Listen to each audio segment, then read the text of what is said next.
Hey everybody, this is my thoughts on Dune 2, The Battle for Arrakis, also known as Dune 2, The Building of a Dynasty, depending on which region you're in. And somewhat bafflingly, it is the sequel to the 1992 adventure game simply titled Dune, even though it doesn't really have anything to do with the original Dune adventure game. Definitely an odd choice, but whatever, it is what it is. It was developed by Westwood Studios and published by Virgin Interactive back in 1992 for DOS, and would release over a few other systems the following couple of years, more specifically the Amiga as well as Sega Genesis or Mega Drive, depending on which region you're in. And of course, what you'll be seeing throughout this video is the DOS version. Now, Dune 2 is a very interesting game because it's a very early example of a real-time strategy game, and more importantly, it is the game that established the template that base-building real-time strategy games would be using from then on out. Things like gathering resources that you then use to construct buildings and train units that you can then use to conquer your foes.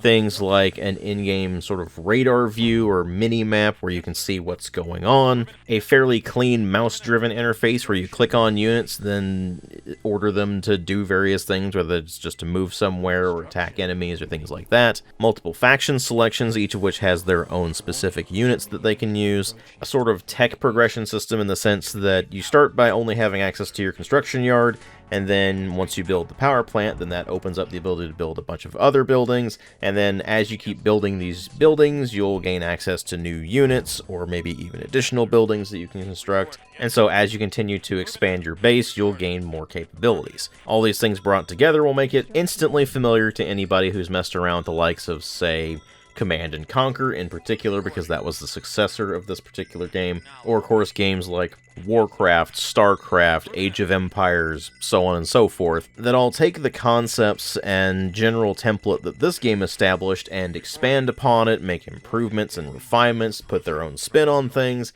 and generally just fleshed out the genre as we know it. This all, of course, means that Dune 2 is an incredibly important game in the history of real-time strategy games, and it has more than earned its place as a legendary title in the genre. Now, of course, with the game having legendary status like this, you might think to yourself that you should play it, and I am wholeheartedly going to recommend that taking such a course of action is a horrible mistake. Because as important as this game is, it's also extremely primitive. It is the first recognizable base-building real-time strategy game. By that I mean the modern formula of base-building real-time strategy. And even for someone who is a veteran of real-time strategy games from the 90s, this one is painful to go back to, because it lacks some of the most basic features imaginable. Now, I mentioned that it has a mouse-driven interface, and that was an innovation for the time. But in being the first to do this kind of thing, it's also set up in a way that is completely unintuitive and very irritating.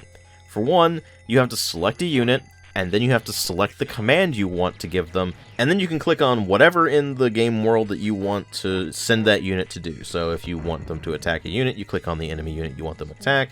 If you want them to just go to a specific spot, you tell them to go to a specific spot. While this is certainly a functional system and was an improvement over pretty much every other strategy game circa 1992, where you would have to just do everything with the keyboard, it does mean that issuing orders to units is very clunky. And later on down the line, real-time strategy games will start having context-sensitive actions, so if you, say, clicked on a unit, and then right-clicked somewhere in the environment, then they would go there, and if you right-clicked on a unit or building, they would attack that unit or building. You didn't really need to worry about clicking somewhere in the interface and then clicking on whatever you wanted them to actually do, or clicking on the unit and then pressing a hotkey to select the action that you want them to take, and then clicking on wherever in the environment you wanted them to go. This is just such a simple aspect of strategy games in general, not even just real-time strategy games at this point, that you undoubtedly don't even think about it. If you're playing a game from, say, 1997 onwards, you're probably so used to just clicking on a unit and then right-clicking on whatever you want them to actually do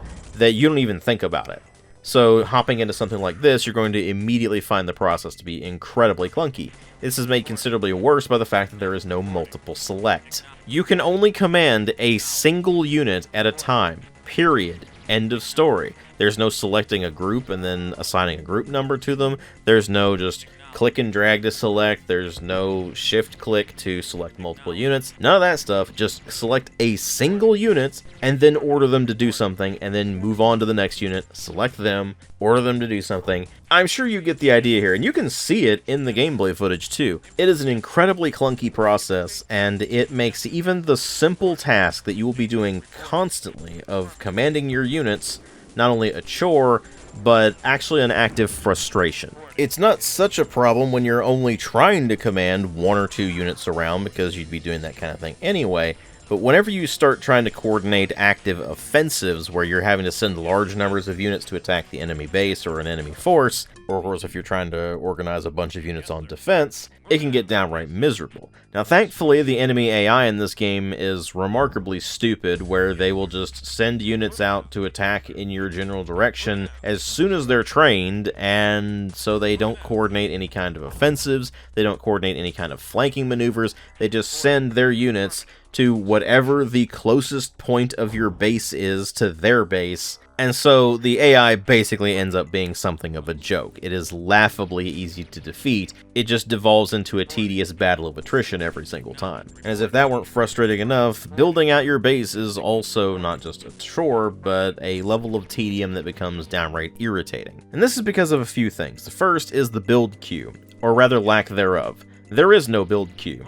You select your construction yard, you select what you want to build, and then you click on the build button, and then you have to wait for it to finish, and then you can place it somewhere. And this occurs regardless of what you're trying to build, whether you're trying to build a power plant, or a barracks, or even a simple concrete slab to put those aforementioned buildings on top of. You can only build one thing at a time, and you have to specifically go into the construction yard, open the menu of things that you can build, scroll down to whatever it is you actually want to build, or maybe scroll up depending on where it is in the list, and then select that item, click the build button, and then it will start constructing. The only real reprieve you get in this is that it will retain whatever your last choice of building was. So if you want to build multiple of the same thing, then you don't have to go into this menu, select the item you want to build, and then hit build. You just click on the construction yard and then just hit build because it's already selected as the last thing that you built. But really the only times you're ever going to be doing that kind of thing are with the concrete slabs, which you can eventually unlock larger versions of, but starting out the game,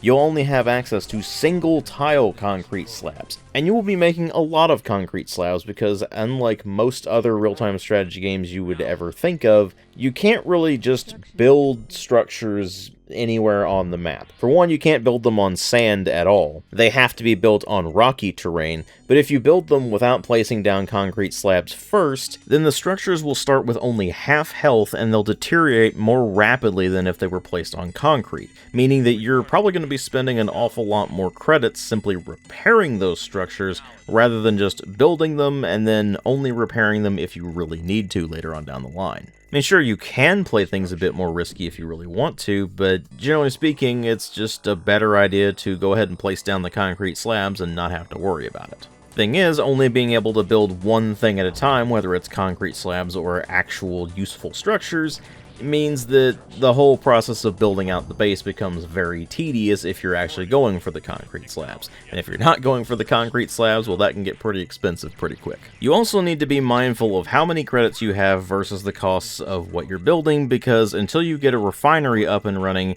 you are not going to have a way of replenishing your funds. So if you, say, overspend and try to build out your base a bit too quickly before you can get a refinery up, then you're going to have to restart the mission. On top of that, you need to be mindful of how many wind traps you have. Those are the power generating structures, and each of the other structures that you construct will require a certain amount of power. If you don't have enough power generation for all of your buildings, then your construction speeds will slow down, and any of your base defenses or your radar will go offline. So then you're going to need to build another wind trap until eventually you have enough power generation to power all of your buildings. This is fine in and of itself, however you have a very limited amount of space to work with to begin with regards to only being able to build on rocky terrain, but more importantly, you can only build structures within a very close proximity to your construction yard or another structure that you've already built. So you can't do things that you would be able to do in a bunch of other real-time strategy games, like, say, building forward bases, where you can train up a bunch of units right near the front line and immediately reinforce your army, meaning that you instead have to build up everything in close proximity around your construction yard, and then send your units probably all the way across the map to find the enemy base. On top of that, you have to be mindful of unit production facilities as well as the refineries, because those buildings need to have some space around them for units to be able to pathfind around them. And to put it simply, the pathfinding in this game is really bad, although that's to be expected of one of the earliest real-time strategy games out there. Units will constantly get stuck on things, they'll not really go where you want them to go, and it will just end up being a frustrating process more than anything else. So you need to build your unit production facilities with enough space around them that units can easily pathfind around them, or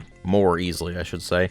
And you need to be able to place the refineries in a spot where the harvesters will be able to get to and from the spice fields without any difficulty. Even doing all of this, however, you're probably still going to be spending a fair amount of time trying to micromanage your units around the various structures that you've built, and with the harvesters in particular, you will be pretty regularly sending them back out to the fields with manual commands instead of relying on the AI to go ahead and send them over to the nearest spice field. This, of course, brings me to another problem the game has, which is just the unit AI in general, where units reacting to nearby threats is spotty at absolute best. Sometimes they will attack things that are near them, other times they'll just stand there while enemies walk right past them, go straight into your base, and start attacking either your buildings or other units. You'll even see units just standing there getting shot and not doing anything about it because for whatever reason the AI can't figure out how to retaliate against the unit attacking it. All of this, of course, adds into the frustration of trying to control units in the first place, because again, you're having to control each unit individually,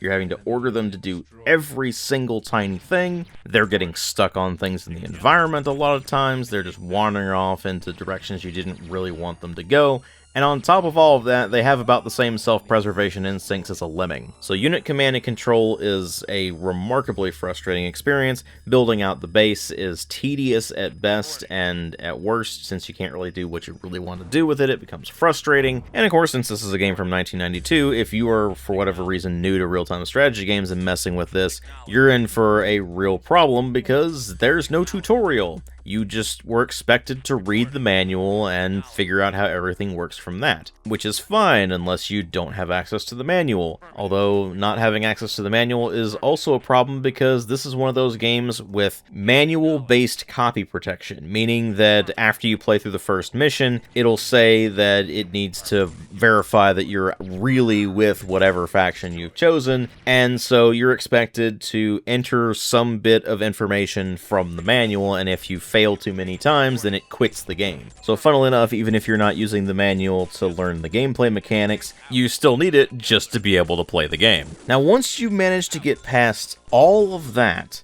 and you start delving into the real meat of the game, you find that all three factions play very similarly to one another, with only a few small differences in which units they have access to. So for example, House Harkonnen doesn't get access to trikes or light infantry, but they do get access to heavy troopers and quads, whereas House Atreides doesn't get access to heavy troopers, but they do get light infantry. There are also unique units that are specific to each faction. So for example, House Atreides gets Fremen warriors that they can summon from the palace, but they can't really control them. Those units decide whatever they want to attack. Meanwhile, House Harkonnen gets access to the Devastator tank, which is basically a super heavy tank that can also self-destruct, and then House Ordos gets access to the Deviator that allows them to temporarily take control of enemy units. So while there is some difference with how the factions play, for the most part you're just going to be churning out whatever units you have access to that can actually dish out some pain and take some hits, and sending those over to the enemy base to try to take them out.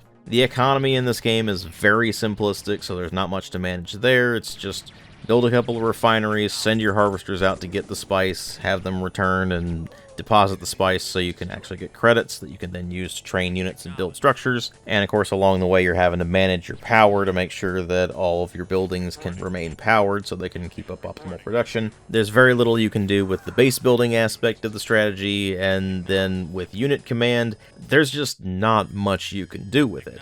And on top of all of that, there's not really any story to speak of. It's just 3 houses vying for control of Arrakis, the planet Dune. And the story, if you can even call it that, progresses exactly the same way regardless of which faction you're playing. The campaign in its entirety is 9 missions long, and while you do get to select which territories you're attacking at the beginning of any mission, and that does change the map layout somewhat, the mission itself is going to be the same. So to give you an idea here, once you finish the first mission, which regardless of which faction you're playing is just to get 1,000 credits, it brings up the territory map and then gives you the choice of 3 different territories to be able to attack. The map will change depending on which one you choose, but the objectives are always going to be the same, and for all 3 factions, it's going to be get 2,700 credits. And then the next mission after that is just destroy the enemy base. And then from there, it basically just devolves into destroy the enemy base. Only the further you get into the game, the harder this process becomes because the AI cheats more and it gets access to more units, although you do also get access to more units.